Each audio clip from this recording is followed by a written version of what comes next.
What's up guys, Patrick here from Top Tier Gaming, and today I got to day 2 playing Dinomorphia for the North American Championship. Unfortunately lost rounds 10 and 11 today on Sunday.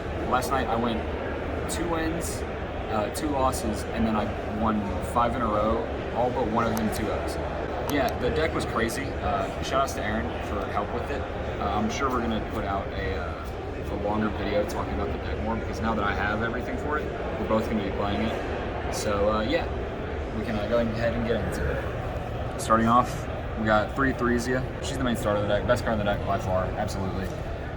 Just sets any Dinomorphia card, and then just gets huge whenever you're under 2,000, which is nice. 3 Diplos. The worst normal summon, but he's still alright. His effective Foolish Burial and Burn comes up quite a bit, honestly. I feel like you have to play 3-3. Like,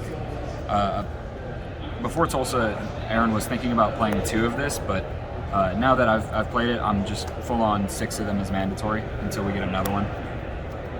Then 1 Miscellaneous. I didn't search this card a lot because I didn't open up Theresia plus Fossil Dig too much, but when I did, Miss was really crazy. Being able to like chain a trap to a Droplets and then activate Miss, and then your Rexstrom and your Kintragina are unaffected is really insane. It came up actually surprisingly often on Saturday.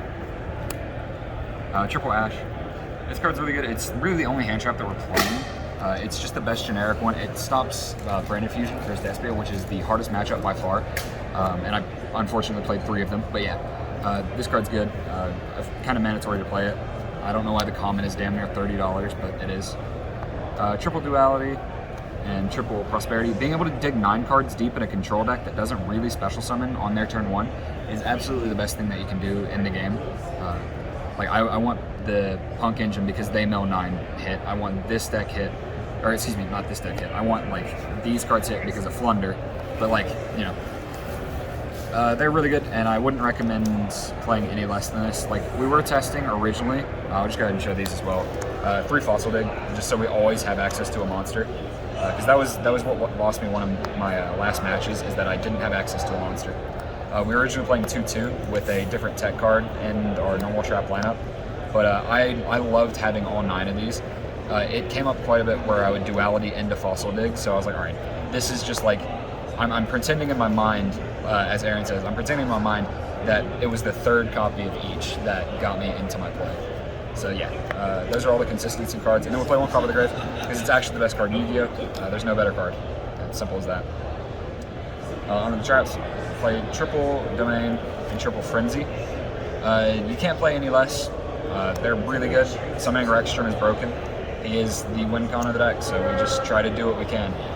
Our turn 1s is basically get to one of these and then protect it. The rest of the Dinomorphias, play 2 Sonic. This one's really crazy. Just having a spell trap negate on turn 1s in game 2-3 is really, really broken. So when you know they have Lightning Storms, Dark Rulers, Droplets, Evenlies, any of that stuff, just having this is crazy. We have 1 Alert. Alert's really good. Specials back one of your ones from Grave. Specials back up to level 8. So usually it'll special back like Diplo Theory. And sometimes it comes up that you summon back Kintragina or Rexstrom. I did every version of that possible. Like I used every possible combination of this card this weekend, and they all came up. And 1 Brute. I would consider playing 2 of this. It's a very good card. Sometimes I felt like I needed a 2nd copy of it because my default Prosperity Banish gets rid of my Tornado Dragon, and sometimes I just want to be able to pop spell traps. But yeah, we're only playing 1 for now. I do like the lineup. I'm not mad about it at all. Onto the Solemns, Triple Judgment. It's just the best trap card of the game. It just has no to one thing. Like, we're 1-for-1 trading that and putting ourselves to half every time. Triple Strike. I liked Strike in about 1/3 of the hands I drew it. Otherwise, like, if they don't have Ash for Frenzy and you draw Strike, you basically have to just summon Rexstrom, or you're not going to be able to get to use this very effectively. But yeah, it's weird. Like, I still think it's really strong, and I have been talking to Aaron like immediately after my last match that we're going to lab out more what we're doing with these and if they'll stay. But they performed well. I'm not mad about it at all. most of my losses were my own fault. There was only one game that felt unwinnable due to the deck, and it was my last game in my last match, which I saw no engine and duality into duality, and still didn't hit a normal summon. I just couldn't do anything. Then we're playing 2 Gravediggers Trap Hole and 2 Ferret Flame. These were actually the best cards in my deck the entire weekend.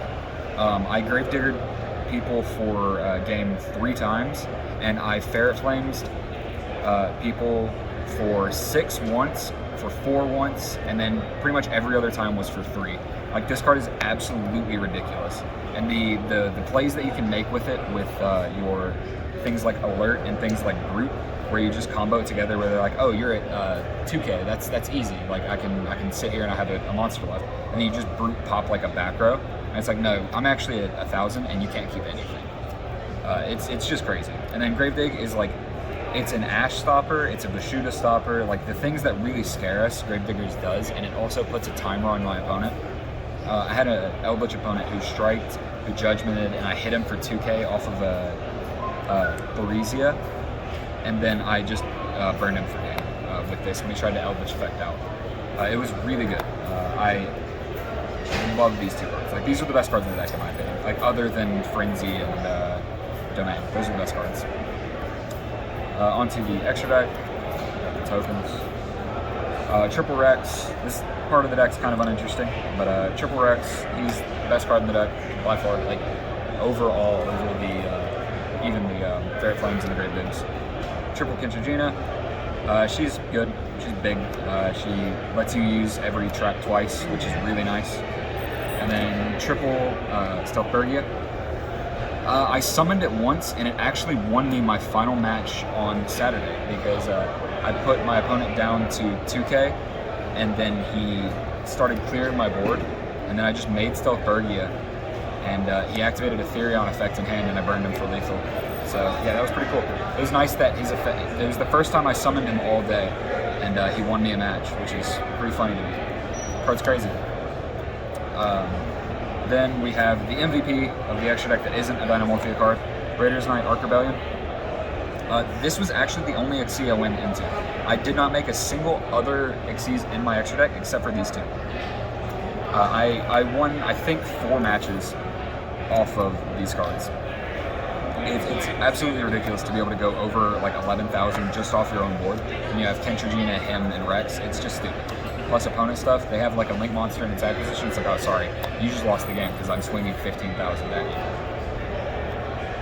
you. Then we played Lagia, Dolka. I never made them. I didn't really have a window where I thought they would be good to make, even if I could. I had 1 Tornado Dragon. This is the only card that came up after I Prosperity banished it away. If I had left it in, I win the matchup. I just needed to start clearing the Therion field spell and then the Fateful Adventure. Like, if I make this on my turn, I had 2 monsters up. If I make this on my turn, I pop the field spell, and then on his turn pop the Fateful, and I just win the game from there. But he was able to just sit there because I couldn't clear it. And then 1 Zeus, this was like the flex spot I chose to play over Dark, and he literally never got made. I'm sure there's situations where he'll come up, but I never had the opportunity to make him, or like even the desire, honestly. He was never like, oh yes, if I make Zeus here, I'm in a good spot. It was always like, I'm just gonna make Raiders Knight, Arc Rebellion, kill my opponent. Like, I never was making these. So yeah, I would probably replace this with a Dark, the Charmer dude. It'd be pretty good. If he dies, he searches a Charmer. Like, you can just, or he searches Theresia, which was nice. More tokens and stuff. Shout out to Amanda LaPalm, sponsor us, please. I want that Toad box when it comes out.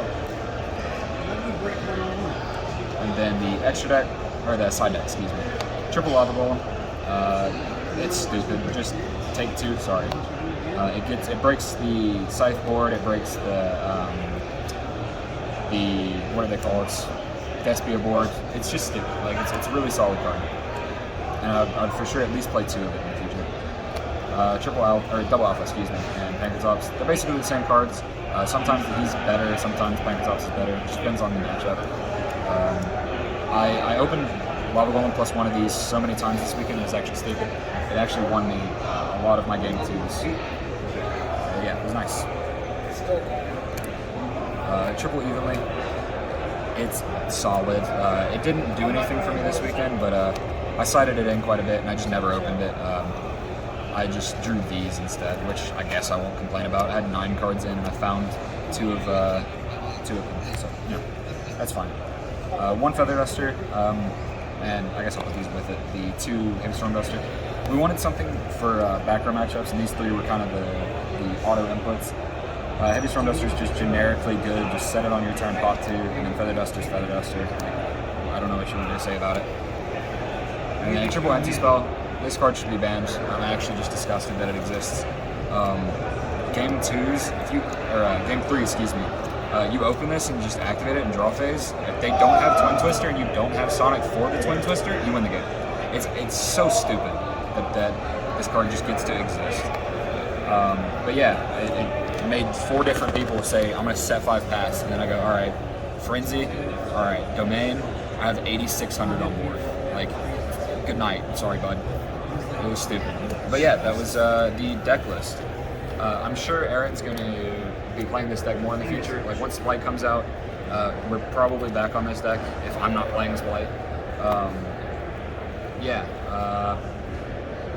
This has been Patrick from Top Tier Gaming. Make sure y'all sub. We're almost at 10,000, which would be sick to hit within the time it takes to get to New Year. What month are we in? July? If we could get that before Christmas, that'd be sick. Yeah. What's up, guys? Patrick here. I forgot to do my shout-outs in the video because I was distracted. And yeah, I wanted to go ahead and do that now. Shout out to Levi for driving and everything, and for setting up the hotel. I appreciate it. Shout out to Ashton for being the homie, helping with morale on the trip. It was very appreciated. Shout out to Aaron for the list and for the help practicing for the couple of days that I got some practice in. Shout out Fui. He lent me a bunch of the cards that I use in the deck. Same thing with Levi. He let me use a fair amount of stuff for the deck. And yeah.